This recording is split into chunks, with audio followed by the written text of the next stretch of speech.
What if the real reason you fear failure is because you never face it in your mind?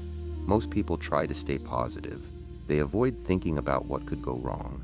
They tell themselves everything will work out. But deep down, the fear is still there, and that's because uncertainty creates anxiety. Stoic philosophy offers a different approach.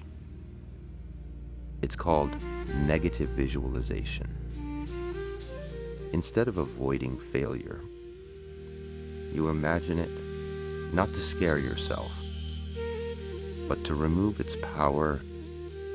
Ask yourself this: what is the worst realistic outcome? Not the extreme, dramatic version, but the honest one. Maybe you fail. Maybe you feel embarrassed. Maybe things don't go as planned. Now go one step further. If that happens, what would you do? You would adjust. You would learn. You would try again.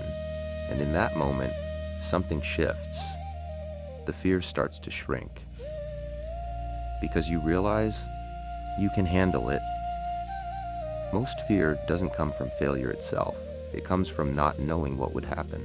When you face it mentally, it becomes clear. And when it becomes clear, it becomes manageable. There's another benefit. When you imagine losing something, you start appreciating what you already have. Your opportunities feel more valuable. Your progress feels more meaningful. That's the power of contrast. But here's the key.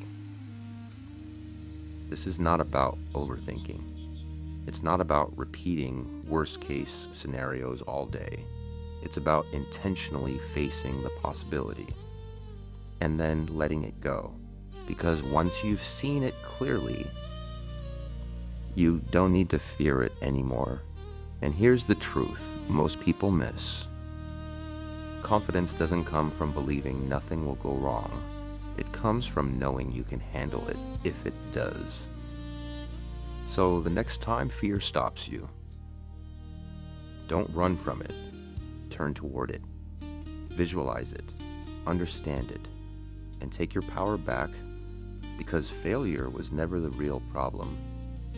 Fear was.